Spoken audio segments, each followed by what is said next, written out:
میں برکت کا ایک بہت بڑا ذریعہ شکر ہے۔ ارشاد فرمایا لَإِن شَكَرْتُمْ لَأَزِيدَنَّكُمْ، اگر تم شکر کرو گے وہ تمہیں اور زیادہ عطا کرے گا، اور اگر تم شکر نہیں کرو گے وَلَئِن كَفَرْتُمْ، کفران نعمت کرو گے، اِنَّ عَذَابِي لَشَدِيدٌ، تو پھر میرا عذاب بڑا سخت ہے۔ رزق کے اضافے کا ایک اور بہت بڑا سبب انفاق فی سبیل اللہ ہے۔ اللہ فرماتا ہے جو تم خرچ کرتے ہو تو جو چیز تم نے نکال دی اس کی جگہ اللہ تمہیں اور عطا کر دیتا ہے۔ بعض اوقات ہمارا یہ ہوتا ہے کہ کوئی آدمی مالی بحران میں آ گیا تو وہ کرتا کیا ہے کہ جو راہ خدا میں دینے کا کھاتا تھا پہلے اسے کلوز کرتا ہے، یہ فلاں مدرسے کو دیتے ہو یہ بھی بند کر دو، یہ مسجد کو دیتے ہو یہ بھی بند کر دو، یہ فلاں غریب کو دیتے ہو یہ بھی بند کرو، حالات ٹائٹ ہو گئے ہیں۔ لیکن 5 گاڑیاں ہیں تو 2 گاڑیوں پہ گزارا کر لیا جائے، پیٹرول بچے، یہ نہیں ہو سکتا۔ گھر کے لچھن وہی ہیں، لیکن بند کہاں سے کیا؟ جہاں سے رزق آنا تھا۔ ہمیں تو یہ حکم دیا ہے جب رزق تنگ ہونے لگے صدقہ دے کے رب سے کاروبار کر لو، صدقے سے تمہارے رزق میں اضافہ ہوگا۔ یہ رب کا وعدہ ہے اور اللہ کے وعدے جھوٹے نہیں ہو سکتے۔ رزق کی برکت کا ایک اور بہت بڑا ذریعہ النکاح ہے۔ فرمایا اگر تم نکاح کرو گے، تم فقیر ہو وہ تمہیں غنی کر دے گا۔ لوگ کہتے ہیں بچہ پیروں پہ کھڑا ہو لے تو پھر نکاح کریں گے، اللہ کہتا ہے تم نکاح کرو ہم پیروں پہ کھڑا کر دیں گے۔ ہمارا فلسفہ اپنا ہے، اس کا حکم اپنا ہے۔ وہ کہتا ہے ابھی تو یہ اپنے لیے نہیں کماتا تو جو آئے گی اس کو کہاں سے کھلائے گا؟ میاں جس نے آنا ہے اس نے اپنا رزق لے کے آنا ہے۔ تو بچوں کی شادیاں کرو، اگر وہ جوان ہو گئے رزق نصیب ہوگا۔ اپنے اہل خانہ کو نماز کے حکم دینے سے رزق بڑھتا ہے، چونکہ جو صبح کا وقت ہوتا ہے یہ رزق کے بٹنے کا وقت ہوتا ہے، اور جس گھر میں صبح کے وقت لوگ سوئے ہوئے ہوتے ہیں وہاں بے برکتیاں ہوتی ہیں۔ تو طلوع فجر سے لے کر کے طلوع آفتاب تک اپنی اولاد کو، بیوی کو، بچوں کو نہ سونے دیں۔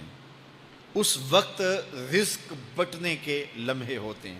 کثیر دعائیں مانگیں، تلاوت کلام مجید پڑھیں، اور نماز فجر مرد حضرات مسجدوں میں جا کے باجماعت ادا کریں، اور گھروں میں جو ہے وہ بیٹیاں بہنیں مصلے بچھا لیں تو اللہ کی رحمتوں کا نزول ہوگا۔ اب ایک حدیث میں رزق کے اضافے کا ایک اور نسخہ ارشاد کیا گیا۔ میرے حضور نے فرمایا جو شخص یہ چاہتا ہے کہ اس کے رزق میں برکتیں ہوں اور اس کی عمر میں اضافہ ہو تو وہ اپنے رشتہ داروں کے ساتھ سلوک اچھا کرے۔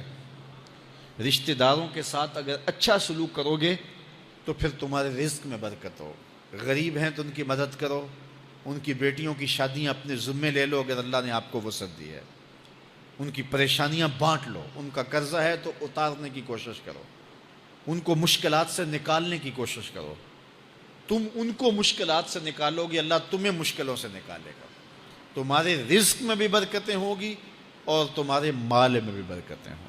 فرمایا بہتر صدقہ وہ ہے جو ناراض غریب رشتہ دار کو دیا جائے۔ اگر وہ پھنس گیا ہے، مجبور ہے، ناراض ہے، تو اس کو اگر دیں گے تمہارا نفس اس میں شامل نہیں ہوگا، تو یہ افضل صدقہ ہے جو ہر صورت میں قبول ہی قبول ہے۔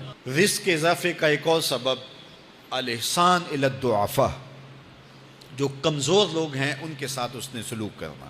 الانفاق علی طلبۃ العلم، طالب علموں پہ خرچ کرنا، یہ بھی رزق میں اضافے کا سبب اور ذریعہ ہے۔ وہ حضرت بابا فرید نے کہا نا چھٹا رکن دین کا روٹی ہے۔ گھر میں کچھ نہ ہو تو پھر نہ نماز اور نہ ہی دیگر امور کی لذت آتی ہے، تو یہ رزق فراواں اور وسیع اور مبارک نصیب کر دے اللہ۔ تو اس کے لیے ایک اور وظیفہ میں دیتا ہوں، اور وہ یہ کہ مغرب کے بعد 21 مرتبہ سورۃ الکوثر پڑھ لیں، کثرت ہو جائے گی انشاءاللہ۔ اول خدوشی پڑھ لیں، 5-7 منٹ لگتے ہوں گے، تو سورہ کوثر 21 مرتبہ روزانہ مغرب کی نماز کے بعد پڑھیں، اور اگر بہت زیادہ مسائل ہیں تو ہر نماز کے بعد پڑھ لیں، تو انشاءاللہ آپ دیکھیں گے کہ گھر میں برکتیں اترتی محسوس ہوں گی، انوار کا نزول ہوتے محسوس کریں گے۔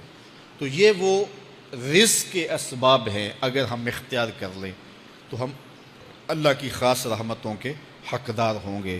اللہ ہم سب کو رزق حلال، رزق وسیع، رزق سہل، رزق مبارک، رزق فراواں